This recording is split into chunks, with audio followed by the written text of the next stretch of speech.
This is John Drabinski, and you're listening to the Black Studies Podcast, a Mellon Grant-sponsored series of conversations examining the history of the field. Our conversations engage with a wide range of activists and scholars, senior figures in the field, lay doctoral students, and everyone in between, culture workers and political organizers, in order to explore the cultural and political meaning of Black studies as an area of inquiry and its critical methods. Today's conversation is with Khadijah Z. Ali-Coleman, who teaches in the Department of English at Coppin State University. In addition to a number of collections of poetry and edited volumes on education and race, she is Poet Laureate of Prince George's County in Maryland.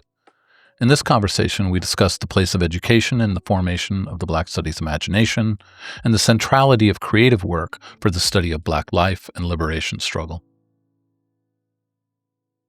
Good afternoon, Khadijah. How are you? I'm great. How are you doing?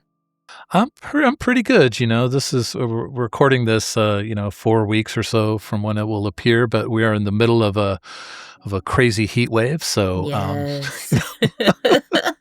surviving the heat wave in air conditioning comfort.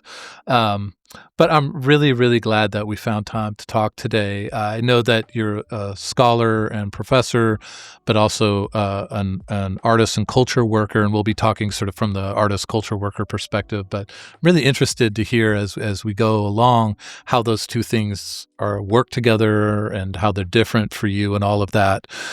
Which is to say, I'm really interested to hear your perspective on the study of Black life, on Black studies, and to get you as your voice as part of this series. So welcome, and I'm really happy we're here. Thank you so much for having me. I absolutely adore this podcast. I think it's such a wonderful project. So to be part of it is really a privilege. Thank you for having me. It is absolutely our privilege. So let me start. We'll talk a little bit about, how you think about your own writing and artistic practice and culture work and so forth. But I want to start with the broad question we usually begin with, which is just to ask, what drew you as an artist and culture worker to work on Black life? And by that, I mean, what were those formative experiences or moments from, anything from childhood to education to community experiences to political experiences that brought art and Black life together for you? That's a great question. I usually start by asking, do you know my whole name? Khadijah Z. Ali-Coleman. I was born during the 1970s. Two parents, young parents who were part of the Nation of Islam. My father had been incarcerated when my parents met. My mother was a student. Both of my parents were actually students at the University of the District of Columbia, at the time known as Federal City. My mother was a new student in the newly formed math department and was working through the Lorton Project, which was a program through UDC where imprisoned men were able to attend college through a nonprofit project that my aunt at the time happened to helm. And she's about almost 10 years older than my mom at the time. So my mother was maybe 17 or 18 working on this project. And my father was, his conviction was overturned. He had been falsely imprisoned, and we know that happens a lot.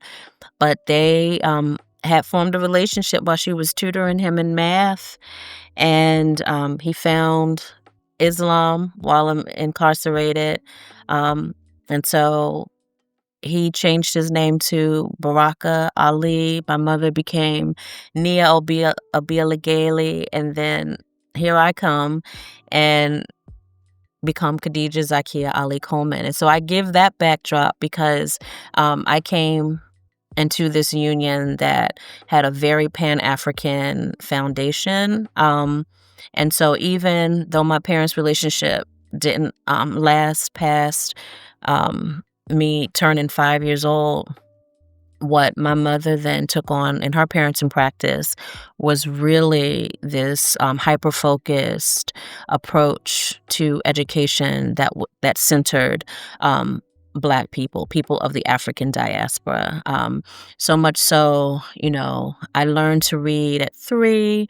My preschool was across the street from the DC Public Library flagship library, which is the MLK Library.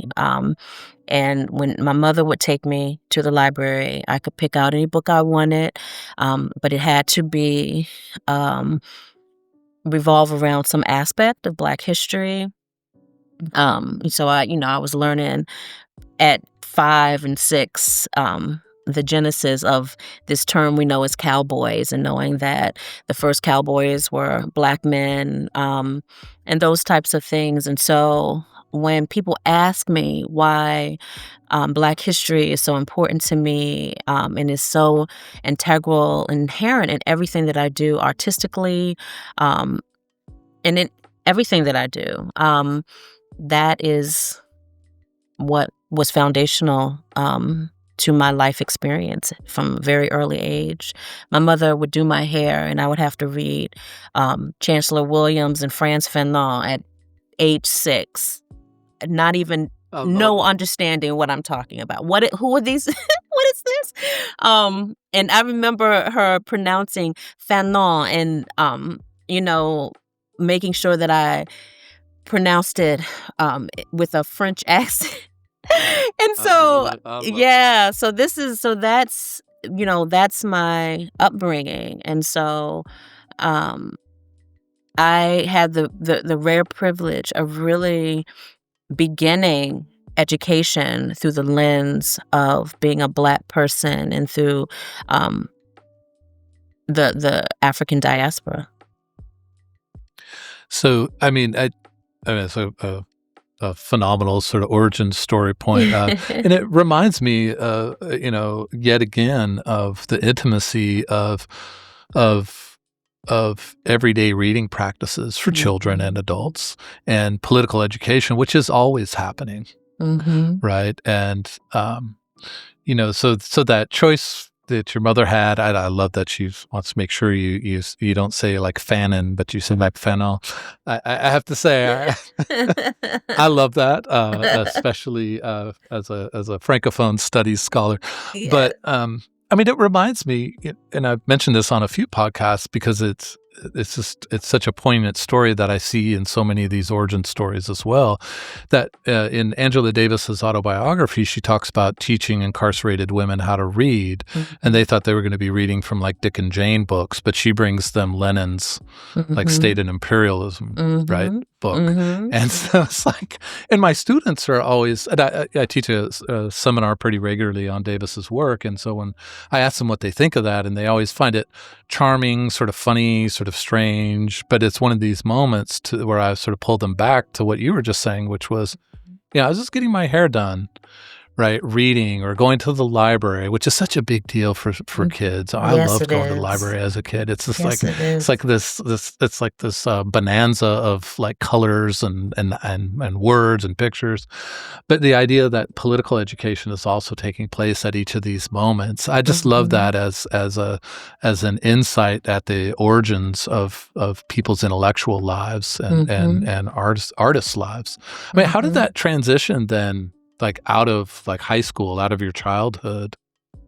That's a great question because so the preschool that I went to was an early learning childhood center that was run by education students at Federal City.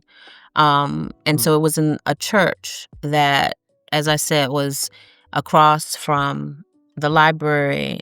There are buildings now that have popped up that you can't see directly across anymore. But, I went from that early child preschool to then public school in Prince George's County. My mother moved us to Hyattsville, and I was in first and second grade until she got a job at Nation House, an independent school in D.C., run by Ajay Akoto, who He's passed, but at the time, he was a significant figure in the, independent school movement during the late '70s, early '80s, and so he opened Nation House Watoto.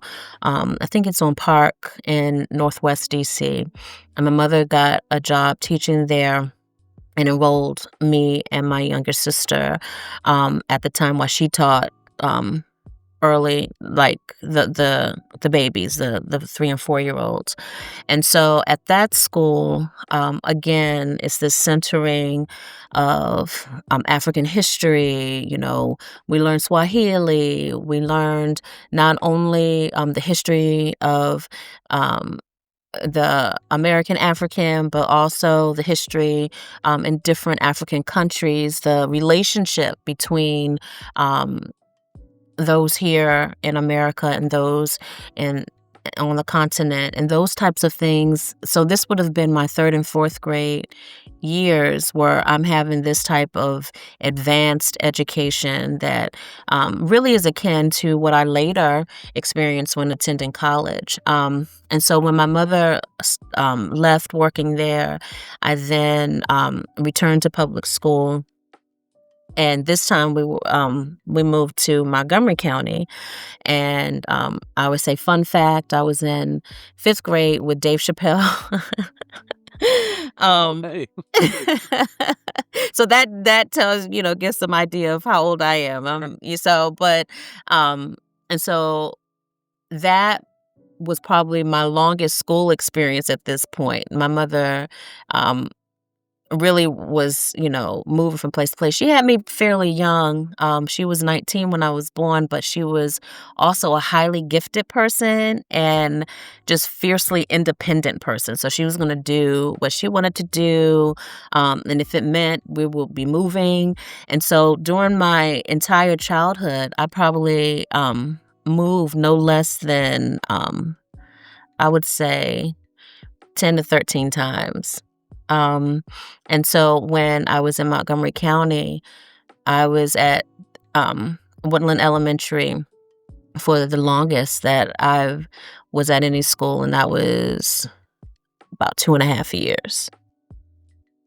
And then we moved to Prince George's County when I was 12, and I did 8th through high school in Prince George's County before going to the University of Maryland, Baltimore County for undergrad.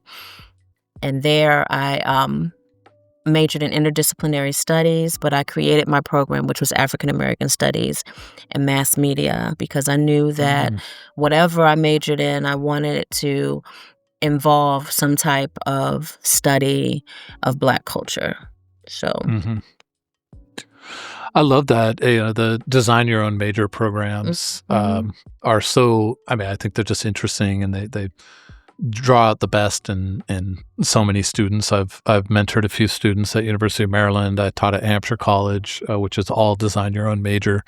And I love in those moments where, I don't want to presume that this was the case, but where it can actually fill in those blanks for somebody who's like, no, I want a really robust education in Black history and culture. It's not here, so let me do that myself. And that's, when I said sort of how does that carry over these early experiences, the way it enables something like that is actually pretty amazing. Yeah. Yeah. What about doctoral studies too? I'm also curious about that. So I got my master's degree in mass communication from Towson University, and then I have a doctorate in education from Morgan State University. And so I just really have been committed to study what I want. And I've tried to really not confine myself to what the rules, quote unquote, rules are when it comes to academia, when it comes to learning, when it comes to people telling you to stick to a lane. And I think majoring in interdisciplinary studies at UMBC is so reflective of how I live my life, is because I definitely can see the intersections and the connections between everything. And so I want to study what I want to study, and I can make those connections and make it relevant. And so when I started undergrad at UMBC, um, there were so many majors that I was interested in, but I wasn't really particularly thrilled with the program that was outlined for. I was interested in psychology, I was interested in social work, I was interested in film, I was interested in English, but they never seemed sufficient in what were those core courses and what were considered electives. And so what interdisciplinary studies required you to do was that when you designed your own program, you really had to have a rationale as to why you chose these courses. You had to have this board approve them. And it was a reflective period that you had to go through to really not even just think about this experience while in undergrad, but then where were you going to go after this? What is this career pathway then that is going to that you're preparing yourself for? So you even had to think outside of these 4 years to then what happens.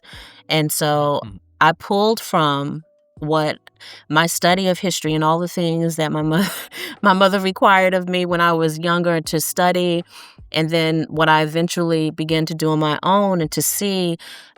For me, the through lines that I saw were when it came to those people who really made impact, whether it was building awareness, mobilizing others, it always seemed to revolve around writing. It always seemed to revolve around communication in some form. And so that's why I came up with mass media. And at the time, UMBC did not have a mass media program, and they do now. Yeah. So. Well, let me ask you then, it's a good transition in to hear you talk a little bit about your own creative work. And because I'm interested in hearing about how you think about your writing and artistic practice. And I'm also interested in, as you talk about that, to hear what the place is of study.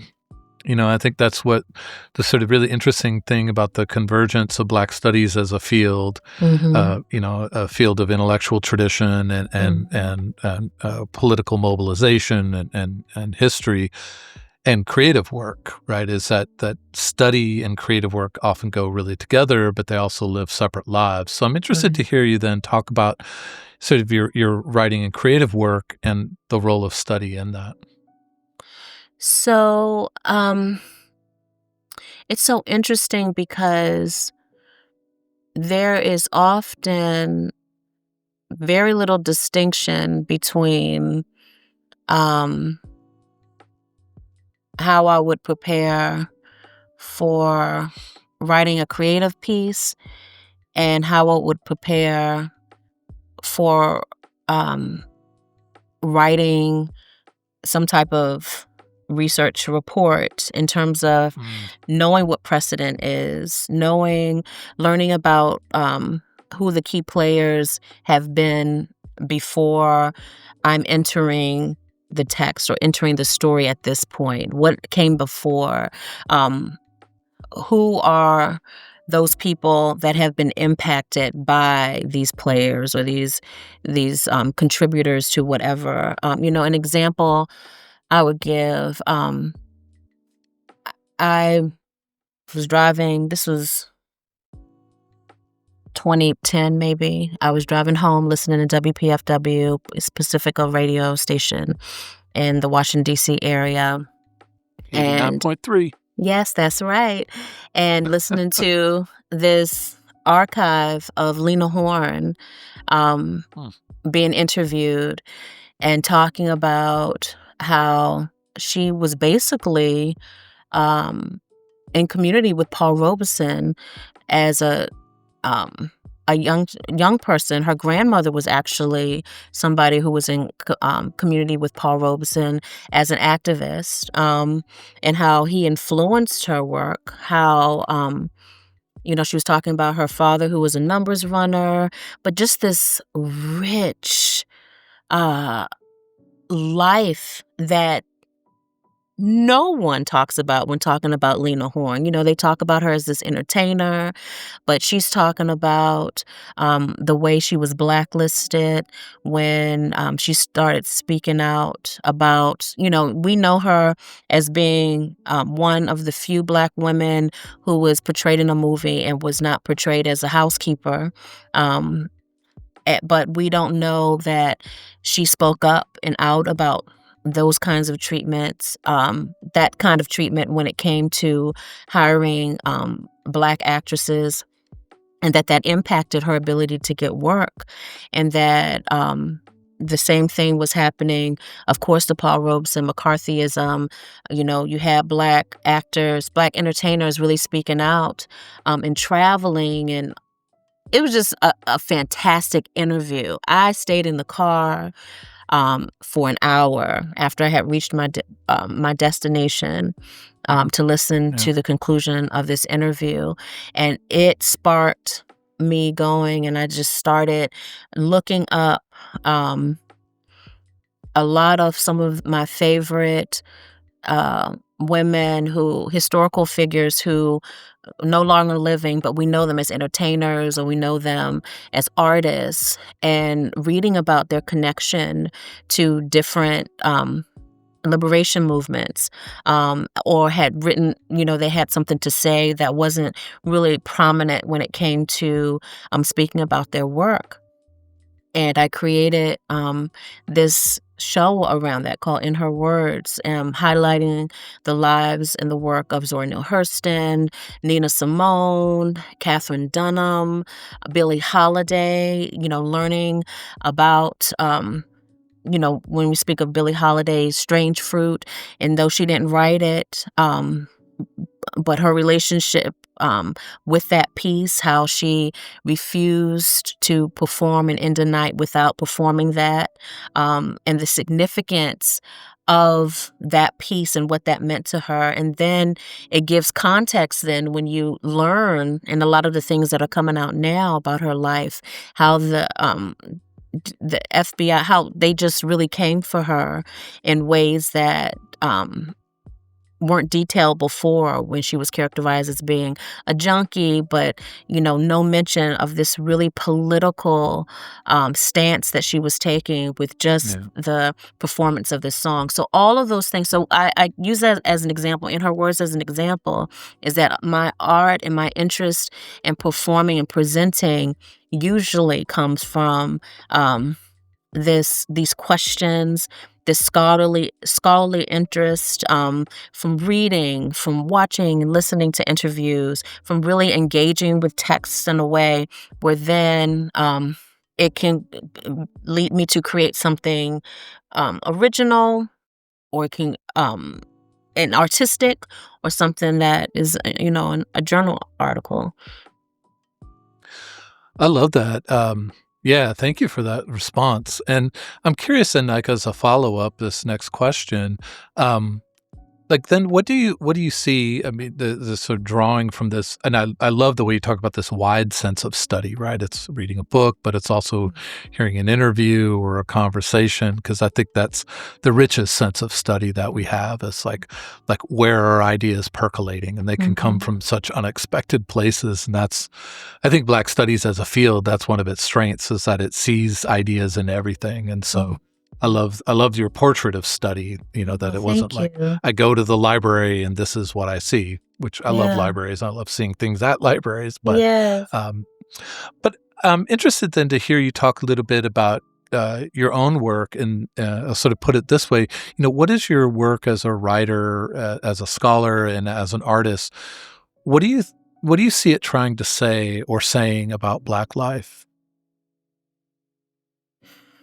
I definitely I find that a lot of my work brings the past into focus, and really deconstructs our understanding of what we think we know and what is. And what I mean by that, I always like to go to, when we think of the drum. When we even think of African drumming, and you always see it every Black History Month, every Kwanzaa, every Juneteenth, right? You may enroll your child to take African drumming, but um, it's usually seen through the lens of entertainment, of this being something that's artsy because, there's usually dancing accompanying it. But to know that the djembe drum in particular, um, was uh, a tool of ritual and tradition, to know that many cultures had one person designated as the djembe drummer, who was the person to notify other people if war was coming, or to signal some type of procession, whether it was military, a funeral, a wedding, that the crafting of a drum required some type of connection with nature, the choosing of the tree, the skin used for the head, the carvings on the drum, and understanding that this ritual went beyond this idea of entertainment. And for it wasn't entertainment. Again, what we know about the bugle, when we think of the military here in the United States, the djembe player is akin to that, right?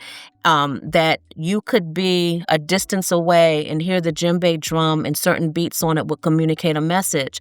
And so then when we then think about the Middle Passage, and we have all of these people kidnapped and snatched from different cultures with different languages coming to this place together, not speaking the same language, but you had the drum. And when you think of countries like Colombia, where you have Palenque and the people that rebelled against this enslavement, how did they communicate? They communicated with the drum. So now the drum is no longer a tool of entertainment. The drum is a liberation tool, is something that was used for people to liberate themselves. Here in the United States, white slave masters started noticing, took them a while, but they started noticing when this drum is playing, certain buildings start going on fire, right? Some people start going missing. So the drum is a communication tool. The drum is all of these things outside of what we think about when we see them breakout drummers during Juneteenth or Kwanzaa or Black History Month. And so when you ask me, what do I find consistent in, maybe that's not what you asked me, but that's what I read and I took from your question. That is usually where my interest lies, is really, what is it that we think we know, and what is more can we learn about what it is that's been given and been handed to us as information. I love that. No, I mean, it's an open-ended question. I'm really glad you took it that direction. That's super interesting. Thank you. And so I'm curious to hear you. I mean, you've talked in some ways about it. Maybe you've already answered it, but I'll ask anyway. I'm interested in how you think about your own artistic practice, your own writerly practice, in relation to the history of Black art, but also the future of Black art. I mean that, in the context of the United States, but you've also talked about your own sort of education, political education, as well as intellectual life as being also Pan-African. So I'm interested also in a diasporic context. How do you see your practice in relation to the past, but also the future? Is it pushing new horizons? That's so interesting because I will tell you that I have only recently looked at what I do artistically as a practice. I've usually, and I'm over 50, and so I would say maybe within the last 10 years have I said, oh, yeah, I am an artist. I write plays, I write poems, I sing, I do these. I am an artist. But for a very long time, the ability to do these things were helpful in me doing what I think I am above everything else, which is an educator. Um, Mm. I, you know, I love sharing information. I love sharing what it is that I know or what I have just learned. That brings me such immense joy. Sometimes to the point of annoyance to other people who were just sitting there and didn't ask for me to share any of this. They The don't know po- how lucky they are, right? oh my goodness, the poor people when I was my during my doctoral study. So I was over 40, a doctoral student, and my research study what dual enrolled African American homeschool students and their perceptions of preparedness for college, for community college. And that was literally the title. And all anyone had to do was to ask me how it was going, and then they would get a whole soliloquy that they did not ask for, um, about all these wonderful things that I'm learning. And, that is just I love learning. That has never waned from, um, being a 3-year-old decoding words and language. And, I still remember the joy of being able to read and like, oh my God, that's what this is. This is a symbol. Um, to now, like, learning things new. I am a homeschooling mother who conducted a research study on homeschooling. And I learned so much. I didn't enter it thinking, "Oh, I do this. I know everything." And that's a lot of how when you ask me about my artistic practice, is that I still believe that I'm growing into this and that I'm learning, and that learning can come from any place. It doesn't necessarily have to come from someone who is older than me or someone who looks like me or someone who is doing the same thing. My daughter happens to be one of my favorite writers and one of the most talented people when it comes to writing, has taught me so much about the writing craft. And, I'm almost 30 years older than her, but she has a talent that I do not possess in many areas. And so she has really, over the past 5 years, really helped me in my writing craft. And that's an example of where my inspiration and my learning comes from. Oh, I love that. I mean, um, uh, I do especially love people getting an education whether they want it or not. I think this is I think it's a I'm kind a of a menace. it can be a bad stereotype of educators and professors, preschool through university. But I maybe because I'm part of that class, but I think it's actually a gift to the world. I'm like, hey, you're getting this for free. A lot of people have to pay for it. So, um, that's always my way of defending myself if somebody objects. Right. Well, let me ask, sort of thinking about thinking a little bit more about your own artistic practice, your own writerly practice, in a sort of broader frame. And what do you think that Black art and writing has done particularly well historically, and what do you think it has not done particularly well? That's a really great question because so I started a nonprofit last year, Black Writers for Peace and Social Justice, and it came on the heels of working at a national nonprofit where I really began to feel uncomfortable um, doing what I believed was um,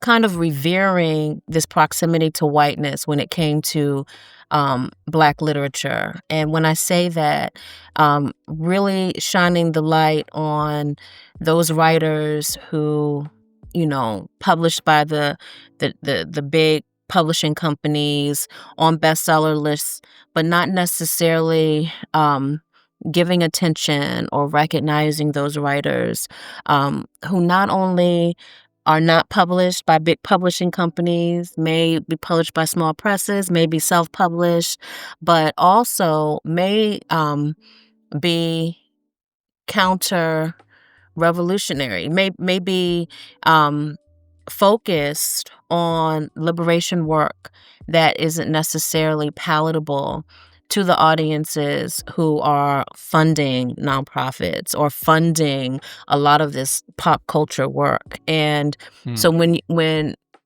you ask that question, to me, I don't think that there is a monolith when it comes to Black literature, but there definitely are moments in our history where I think the writers have left an impact that we should be studying deeper than we are. And I definitely will say the Black arts movement. When we pay attention a lot to the output, but looking at what was going on during that time. I did a symposium last year in my role as poet laureate of Prince George's County, Maryland, and it was in partnership with the library system. And I had different panels, and one panel looking at the impact of Amiri Baraka, impact looking at the women of the Black arts movement, Ntozake Shange, Sonia Sanchez, and the people that came out during that symposium, a lot of them were people who studied at the feet of Amiri Baraka, who were in New York at the time when he would have people gather at a garage and really wade through either dense material and deconstruct, literature, or engage in a writing workshop with him. And that type of accessibility, that type of inspiration, inspiring people to start their own presses, that your words are important enough that you can print and publish your own work, knowing that someone like Gwendolyn Brooks, who at this point had won the top prizes, was considered the poet laureate of Chicago, who was renowned in the white mainstream sense of being a real writer, but her own words reflecting that she learned so much from these young people of the Black arts movement to be able to speak in her own voice, to be proud and to use language that, where she's not self-editing and making her self palatable to these audiences who have given her this title of esteemed writer. And that is important. So when you ask the question of what are they doing right, what could we do better, those are the things that I think we need to emphasize when we're teaching these writers in the context. And so it's always so important for me, it's such a privilege for me to be able to teach in the humanities department without having an MFA, but because I have a solid record as a performer and the work that I've done in the community and done in the field allows me to share what I've learned and studied with students and being able to teach everything from context. And so we're not just going to read. You're going to have the responsibility of doing a little research about the environment in which this art was created so that we can have a discussion. And so we can go delve deeper beyond simply what it is that you just read. And, I've had my students tell me that that's so meaningful to them. And it's meaningful to me as well, especially with AI and everything.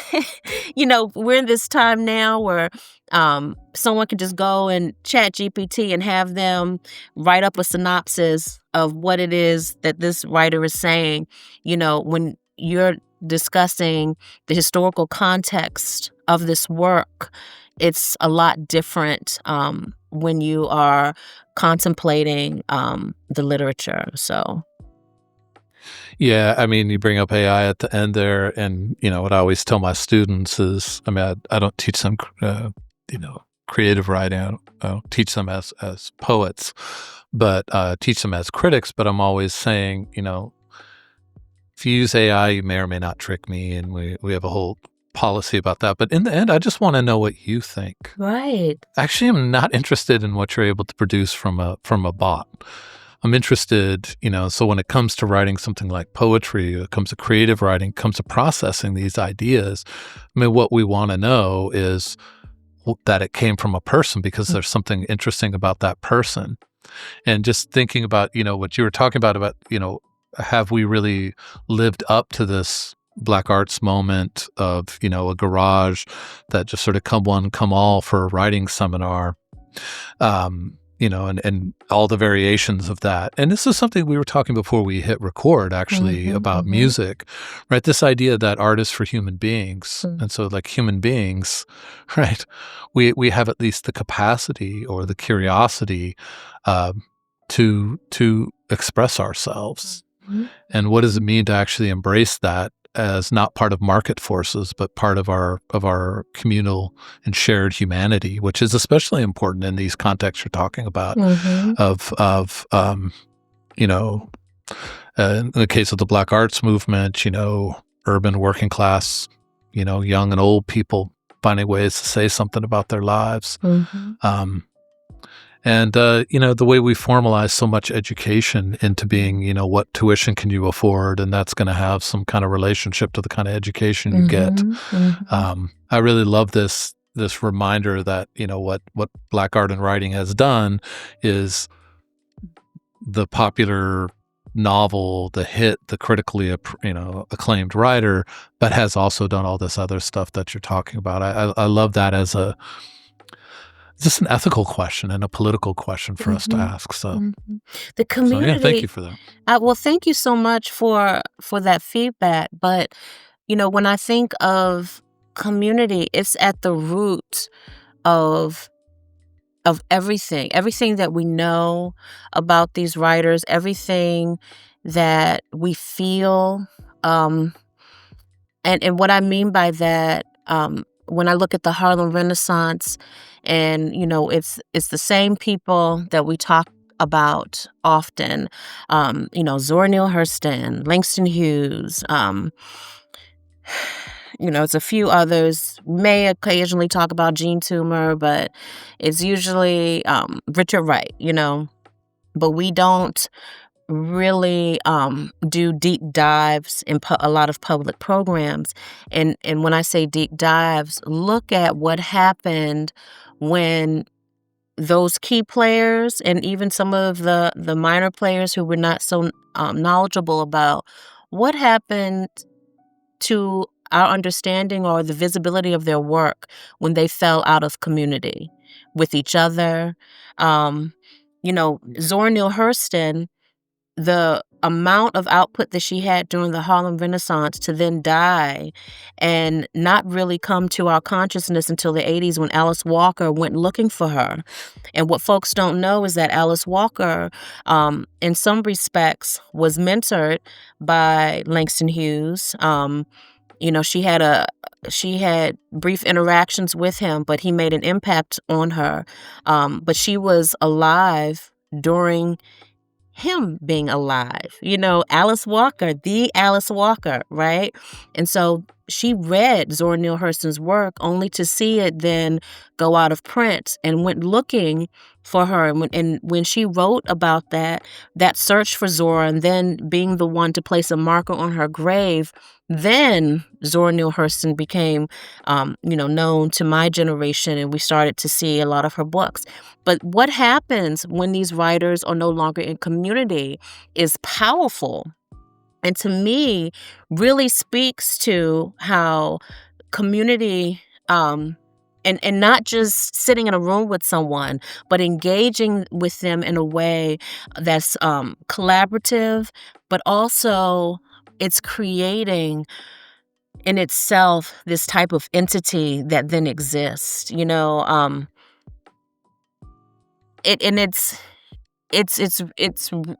the Harlem Renaissance was significant because it's this period of time where Black artists of all disciplines are starting to define themselves for themselves, right?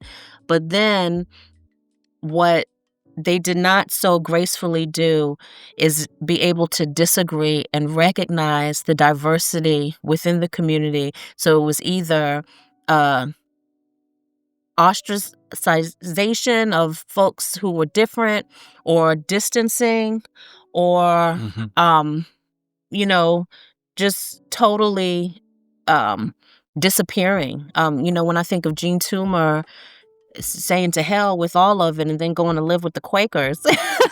It's just it's crazy. So those are the things that I wish that we could do better.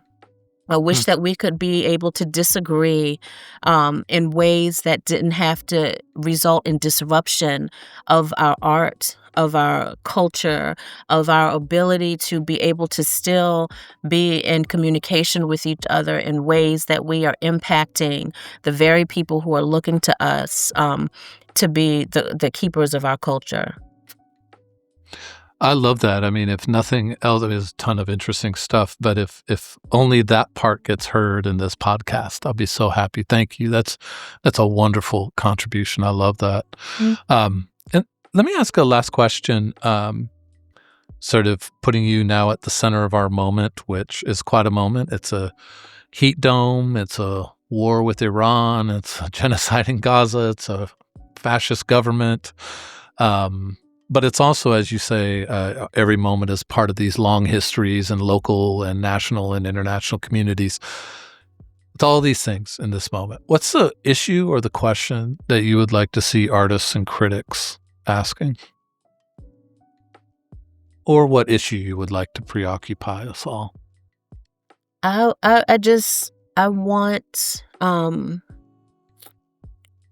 I really just want people to use their voice toward liberation for others, for themselves. I feel just incredibly dismayed by the ways that power, this perception of power, has usurped every inch of our lives, where everyone wants power and attention. No one wants to be part of a community where it's reciprocity, where it's giving and receiving, where it's sharing, um, and just holding space for others without there being some clamoring for attention and the most and the most profane types of attention. And I don't think that this is just something that that I see with young people. I see it every age group. Engagements that I've had with people older than me who just refuse to make space for younger people to then come in and have opportunities to lead or to share. 60, 70, 80-year-olds that still want to monopolize spaces. I feel like it's such a disconnect from cultures older than ours, where it was a recognition of the phases and the seasons and understanding, just like the seasons of nature, that we as humans have these seasons where we don't always have to be forward facing or centered, that we have the ability to be in different roles, and it's okay, and it doesn't diminish who we are. And it's so unnatural to always want to be seen, to always want to be centered, to always want to be the one with power. It's unnatural. And so that impacts the way that we are building communities, the ways that we are creating art, the ways that we are teaching and learning. And everything that we are seeing fall apart is because we fail to recognize the seasonal aspect of humanity, and we refuse to play the role or to recognize the season in which we're in. And it's really that simple for me to see and to say, but it's very hard for us to accept this, and it's so disappointing, and it makes things so hard. And there are huge stakes in this, as you're saying, and it is interesting to me. So thank you for that. It's a wonderful place to wrap up. But just the synonyms, the list, not even synonyms, a list of words for this, right? Community is one that you've come back to. Community is not about domination of a generation over others, right? It's about, it's a commune, it's a common space.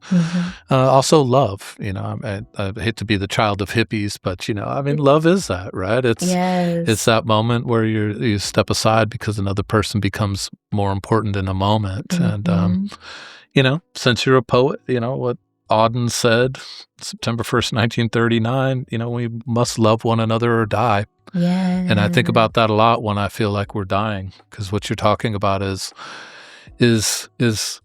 dying might not be the right word, but we're not living.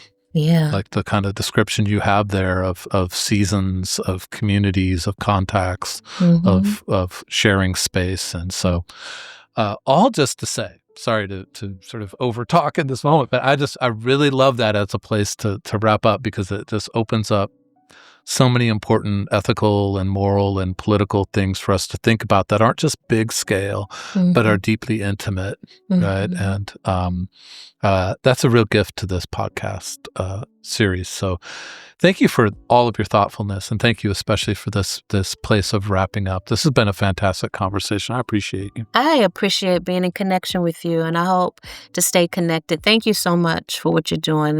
Like I said, I adore this podcast, and it's just such an honor to be a part. Thank you for allowing, sharing space with me. Absolutely. No, it's our privilege, and it's a gift to the series. And, we're just right off the Beltway, so head down to CP, and we'll get a coffee and, talk about ideas and all of that. So, yeah. All right. And have a great rest of your day. You too. Take care. All right. Bye-bye.